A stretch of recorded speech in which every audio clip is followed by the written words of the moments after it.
Let's talk about contracts and dedicated routes on this segment of the Gig Geezer. If this is your first time checking out the Gig Geezer, thanks for coming by. If you're a returning visitor of the Gig Geezer, thanks also for coming by. And if you would not mind, hit that subscribe button, give my content a thumbs up, share my content among others, and I definitely welcome your comments in the section below. We're going to talk about dedicated routes and contracts. Basically the same thing. When it's a dedicated route, you've agreed to do a certain route of deliveries on a daily basis. Typically, your availability is a minimum of 5 days a week, typically, but it could be 7 days a week. And I'm going to go over actual scenario with a dedicated route situation that I am aware of currently. Contract, basically same thing. You make yourself available for this customer, and you agree to ship their items for a certain scale of rates and so forth. I've shared opinions in the past, but for the sake of this segment of the Gig Geezer, I'm gonna start over again. Dedicated routes, contracts, do have some advantages. The advantages are income stability. You know what you're likely to make each day or each week or on each individual opportunity. There's kind of this set number that you know that you're going to be making. And if you say that you're running a business, it helps in planning things out. It helps in understanding what your costs, your anticipated costs may be. You can talk of cost per mile, but I think when you have a dedicated route, so long as not, within reason, let's say if it's something that's local, you know that you're going to spend so much gas each day. You know that you're going to drive a certain range of miles each day. And even if it is a dedicated route in which you drive from one city to another city, you can use the cost per mile factor, but you have a more consistent number that you be calculating from.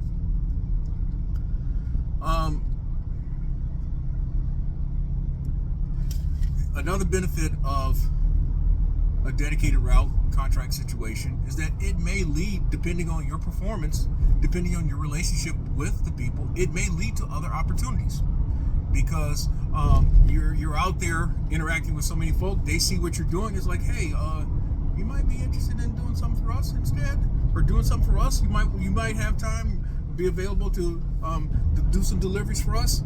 Just never know. There's always the potential of additional opportunities.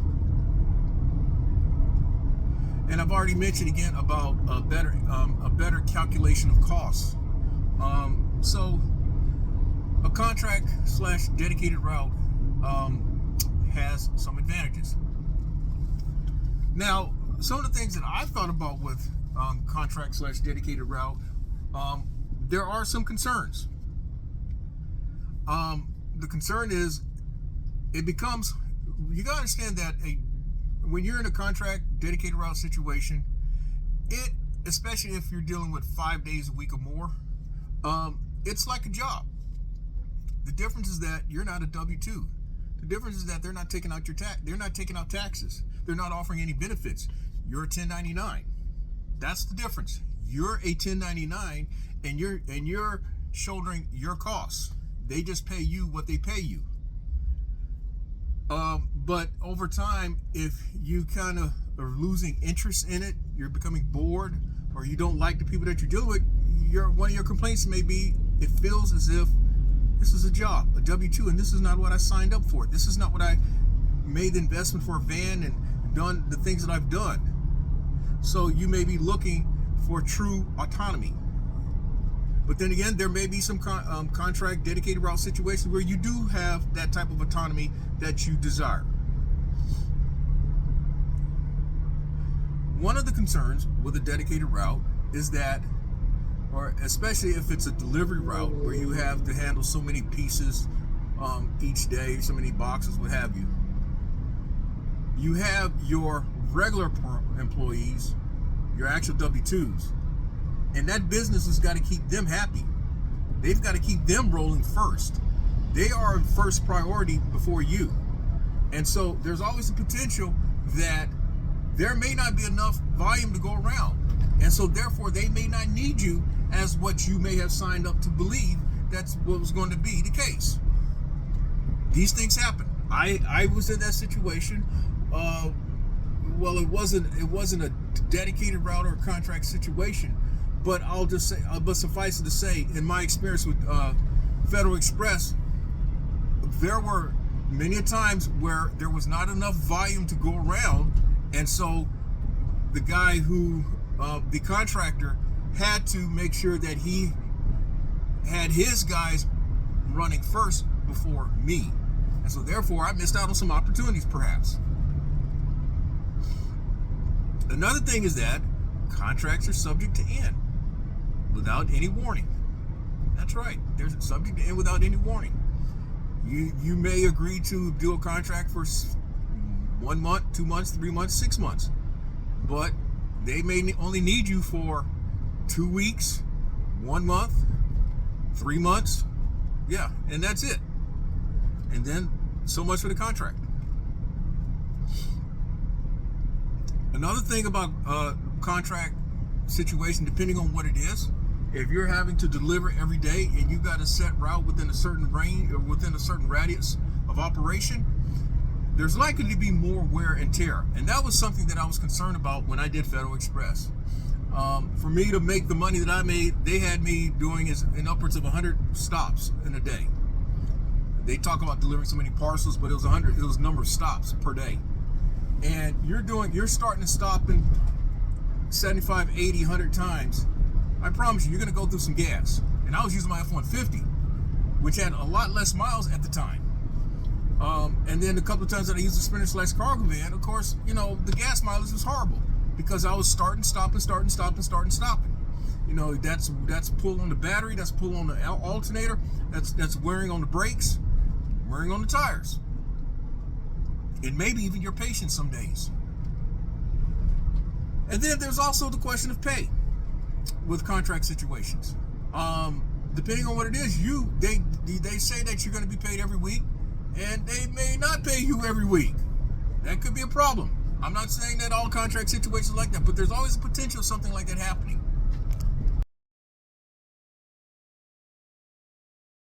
So I'm going to give you a couple contract situations that I am familiar with or uniquely aware of, or a dedicated route situation. Either way, you've agreed upon if the availability exists to do these runs. Now, the one that comes to mind, the first one that comes to mind, is a dedicated route that is supposed to last for 3 months. It's actually supposed to start Monday, April 21st, 2025. It is supposed to run through July 21st, 2025. And while the actual opportunity is through a broker, an actual freight broker, there is the potential that these contracts may not go the entire 3 months, because I had agreed to a situation 2 years ago that was supposed to be during the holidays, in which we were supposed to be making certain deliveries on the weekends, Fridays and Saturdays, and we agreed upon a certain rate. And come to find out, I only did it once, 1 day. So there is the potential that this may not go 3 months, as what I mentioned. But according to the setup, you're supposed to be available 7 days a week over the course of 3 months. Now, this could be a situation where if you have other drivers that you've teamed up with, or you may have other drivers for you, this could be a good situation where you give people some opportunities to be rolling. But let's presume that it's just you. You got to be there. You got to be there at 8 o'clock. Usually at 8 o'clock, they said, 7 days a week for the next 3 months. The dedicated route is going to pay $250 per diem per day, plus $3 per delivery. They say that you may handle anywhere between 20 and 80 parcels. Now, those 20 and 80 parcels could be 20 individual deliveries or 80 individual deliveries, but I would venture to say that what's likely is that, let's say that that's going to be like 60 to 75% where it's actual stops. So let's go on the high side. You got 15 stops at a minimum. On the high side, 60 stops. And so that means plus $3. So that means you may earn on a minimum, estimating $295. On the high end, estimated it could be 60, 180, okay, $430. So on the low end,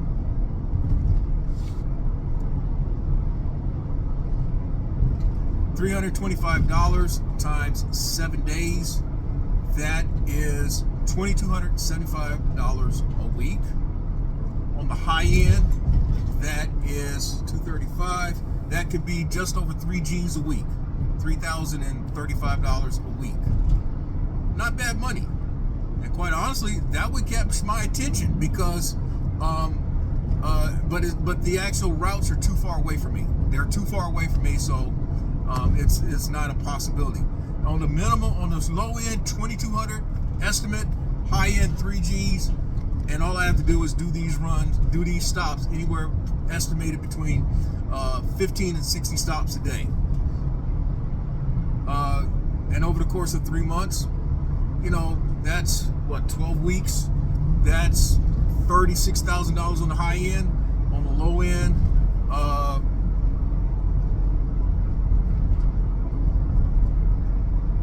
about $26,000 earned, almost $27,000. So anywhere between $27,000 and $36,000 to be earned over the course of 3 months. That's significant. And I'm not going to add any further commentary to that. So that's that situation. Now, I will say this much. This is my theory and my strategy only when it comes to contracts. If I am to consider a contract situation, it's got to be something that is comparable, if not better, than what I'm doing right now. And so those numbers would be comparable and possibly slightly better than what I'm doing. Although my best 3 weeks this year I actually have earned more in my best 3 weeks than the high end of that number where I said between what, 2,200 and then $3,000, 2,300 and then $3,000. My best week is higher than that. My average week is more than the low number, for whatever it's worth. I know that I'm sharing a little more than what I usually have this year. So, but it would be a scenario that would make sense. It would make sense if it were something closer. The question for me, or the challenge for me, is would I be willing to deal with the extra wear and tear for that type of a route? Now, the dedicated lane situation that I do have right now is a run that would pay me $475. I said that I could be available as many as 3 times in a week. This run may come available with this broker at most 3 times in a week. So there's a potential, and I know that it comes out just about every single week because I've done this specific run at least 3 times, but that's been since November. Okay, that's been since November. The fact is that, let's say if it does run 3 times in a week, that's $1,425 towards what I'm earning a week. That's 3 runs that I don't have to worry about coming up with.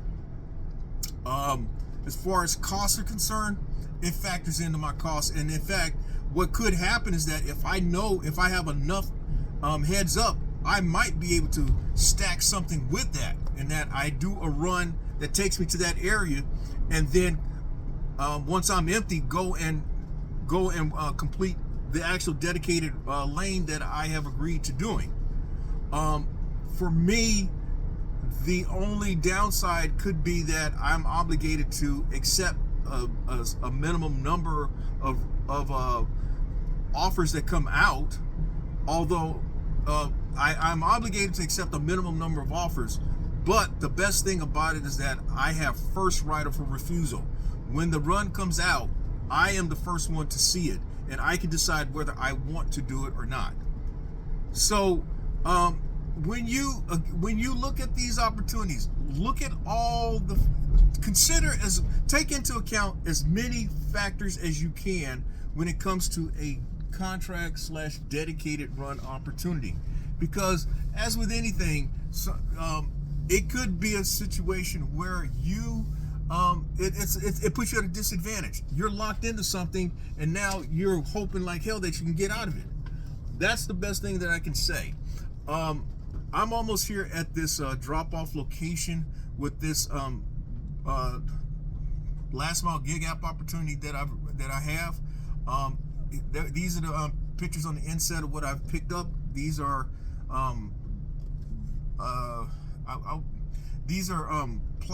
plywood sheets. These are plywood sheets that are not like plywood, but they're like cardboard. They're like cardboard, similar to cardboard, but much more sturdy. And so when I get back, we will finish up this conversation about dedicated runs and contracts.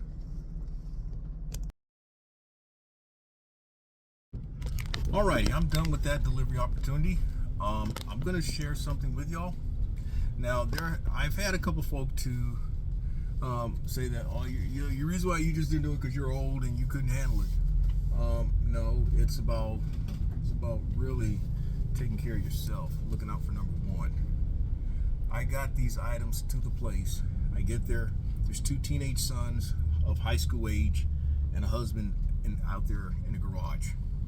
Wife comes out and she says that, oh, these need to go in the backyard. I told them right then and there that I can only go as far as the garage. So that meant, grudgingly, 3 males of that household had to basically get off their asses or do something else, or stop what they were doing to take those boards around to the back. And then one of them asked, what's the reason for that? I said, it's liability. Because if something happens to those sheets, you can't say that I fuck them up. Y'all fucked them up because I brought them there in good order. So sometimes you have to say no to certain things or place limitations on some things, because people will take advantage of you. It's not like, I mean, you could have made that decision to do that and hope that they give you a tip. It's not likely that they're going to tip. Not likely. Not these people. So I delivered what I delivered for what it was paying, and that's all. I did no more than what I needed to do. I delivered it to the place. But anyway, let's finish up this conversation about dedicated routes and contracts. So, I guess the other question is, how do you find them? Well, in this particular case, in my situation, both opportunities came up through the same broker whom I've dealt with brokered load / expediting / load board based opportunities for the last 2 years. The dedicated lane came about when I negotiated for a run during the week. It was I want to say it was Wednesday it was Wednesday in which I negotiated for the run again. I'd actually dealt with them last week, try to book that run, and the guy came up with some bullshit that I felt it was bullshit, claiming that there was a technicality with some of my paperwork, and so they couldn't book the run, and then it got booked by somebody else booked it. So when he came to me this week with the same thing, I told him, look, man, I dealt with somebody come to find out it was the same person I dealt with last week. Moving forward, after booking the run, his supervisor got in contact with me. He called me directly and asked me, would I be interested in doing this run, making this a dedicated lane, make a dedicated lane out of this. We see that you've done this multiple times. Would you be interested? I'm like, yeah, I'd be open to it. And so we agreed on what we agreed upon, which was more than what it's usually posted for. More significant, I would say, percentage-wise, roughly nearly 20% more than what it is posted for, but $25 less than what I've negotiated for when I've been able to book it through this broker. And the reason why I guess you say I agreed to $25 less, maybe you call it a volume discount. The other opportunity that I saw was by email. From time to time, we see stuff like this, and I've seen it a week or so ago for a similar dedicated run / contract opportunity. But in each situation, the actual locations were too far away from me. So that's how I came about those. But it could be a case of, and I hear people talking about how, hey, while they're out doing deliveries, they're flipping their card, they're giving a brochure, they're giving out a flyer. They're trying to put their face and their operations before that potential direct shipper. So that's all I have to share. This segment of the Gig Geezer. Hopefully you got something out of it. And if you like the content that's been provided in this segment or in any other segment, hit that subscribe button. Give my content a thumbs up. Share my content among others, and I definitely welcome comments in the section below. I'm Inwood Lane. As always, may your grind and may your hustle continue.